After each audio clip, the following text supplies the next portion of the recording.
당신의 운전자 보험이 12월 11일부터 반토막 난다는 거 알고 있나요? 2천만 원 보장이 250만 원으로 축소됩니다. 지금 이 순간에도 보험사 콜센터는 마비 상태입니다. 해지 전화가 폭주하고 있거든요. 이게 정말 사실일까요? 지금 바로 확인해 보세요. 무엇이 바뀌는가? 먼저 정확히 무엇이 바뀌는지 확인해 봅시다. 운전자 보험의 변호사 선임 비용 특약입니다. 지금까지는 교통사고 나면 변호사 비용을 최대 5천만 원까지 보장했습니다. 전액 보험사가 내주는 거죠. 그런데 12월 11일부터는요? 변경전을 먼저 보겠습니다. 보장 한도는 최대 5천만 원입니다. 자기 부담은 0원이에요. 전액 보험사가 부담하는 거죠. 변경 후는 어떨까요? 보장 한도는 신급별 500만 원입니다. 자기 부담은 50% 신설됩니다. 절반은 당신이 내야 합니다. 실제로 받는 돈은 최대 250만 원 수준이에요. 기존 보장의 20분의 1 수준입니다. 이게 무슨 일일까요? 왜 이런 일이? 더불어민주당에서 공개한 공식 자료입니다. 5대 손해보험사가 지급한 보험금을 보세요. 2021년에는 146억 원이었습니다. 2024년에는 613억 원입니다. 불과 3년 만에 4배 이상 폭증했습니다. 이건 이상합니다. 교통사고가 4배 늘었나요? 아니죠. 소송이 4배 늘었나요? 아닙니다. 그럼 뭐가 문제였을까요? 실제 변호사 비용을 알아봅시다. 교통사고로 변호사 선임할 때 드는 비용은 평균 1천만 원에서 1,500만 원입니다. 그런데 보험은요? 3천만 원에서 5천만 원을 보장했습니다. 차이가 2천만 원에서 3,500만 원입니다. 이게 뭐냐면요. 일부 가입자와 변호사가 합심해서 보험금을 부풀린 거죠. 실제 비용은 1,200만 원인데 변호사비 5천만 원입니다 라고 청구하고 차액을 나눠 갖는 거예요. 이걸 보험 사기라고 합니다. 금융감독원이 수사까지 했습니다. 시장 패닉 절판 마케팅. 이 소식이 퍼지자 뭐가 일어났을까요? 시장이 패닉했습니다. 보험사 콜센터는 지옥이 되었습니다. 온라인 커뮤니티, SNS, 유튜브, 심지어 보험 설계사까지 모두 지금 가입하세요 라고 외치고 있었습니다. 마지막 기회입니다. 12월 11일 이후로는 보장이 반토막이 됩니다. 지금 아니면 영영 못 받습니다. 한 설계사의 실제 상담 내용입니다. 제도가 바뀌기 전에 더 좋은 보험으로 새로 가입하시는 게 낫다고 저희는 안내하고 있거든요. 개정 직전이기 때문에 어차피 운전하실 거라면 마지막 찬스나 마찬가지예요.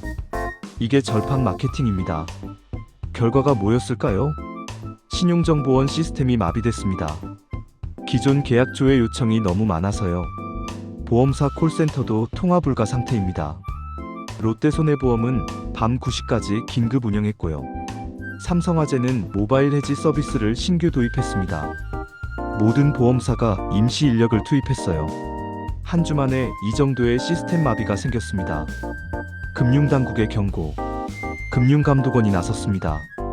2025년 12월 4일입니다.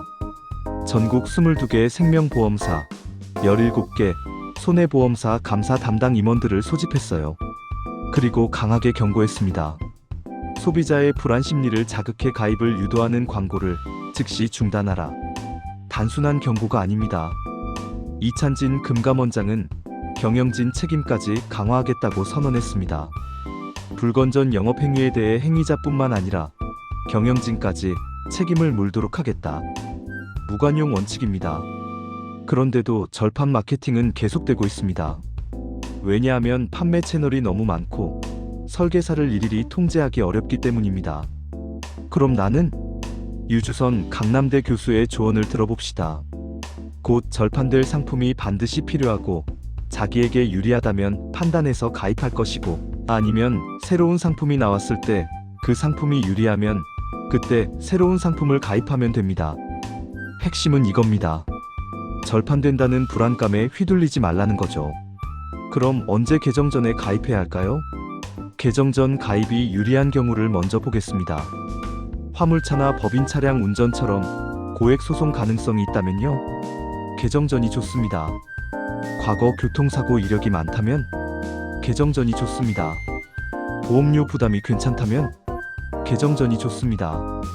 개정 후 가입이 유리한 경우는요.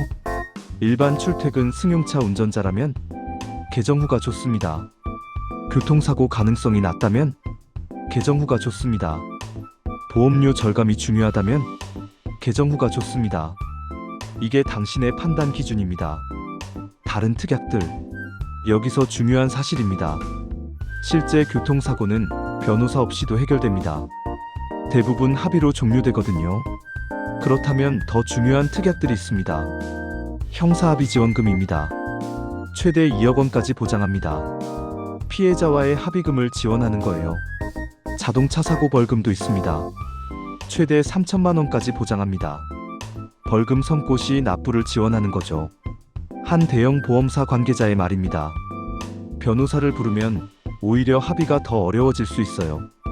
특수한 사항이 아니면 교통사고로 변호사를 선임할 일은 많지 않습니다. 이 말이 전부를 설명합니다. 긍정과 부정. 이제 좋은 점과 나쁜 점을 정리해 봅시다. 긍정적 기대 효과부터 보겠습니다. 첫 번째, 보험 사기가 감소합니다. 불필요한 소송이 억제돼요. 두 번째, 손해율이 개선됩니다. 사배 폭증한 보험금 지급액이 정상화되니까요. 세 번째, 보험료 인하가 가능합니다.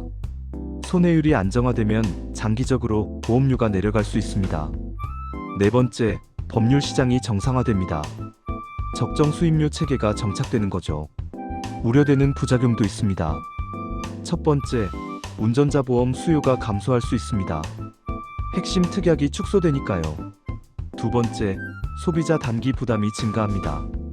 50% 자기 부담이 신설되니까요. 세 번째, 시장 혼란이 지속됩니다. 절판 마케팅과 불완전 판매 위험이 있습니다. 정리하면요. 이번 운전자 보험 변화는 정책 취지는 긍정적입니다. 과도한 보장을 정상화하려는 거니까요. 하지만 그 과정은 혼란스럽습니다.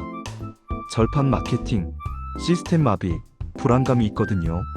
중요한 건 이겁니다. 불안감에 휘둘리지 마세요. 개정 전후 조건을 객관적으로 비교하세요. 당신의 운전 패턴과 위험도를 고려하세요. 합의금과 벌금 특약도 함께 검토하세요. 보험은 남들 때문에 가입하는 게 아닙니다. 자신의 상황에 맞는 합리적 선택이 답입니다. 당신은 어떤 선택을 하시겠습니까?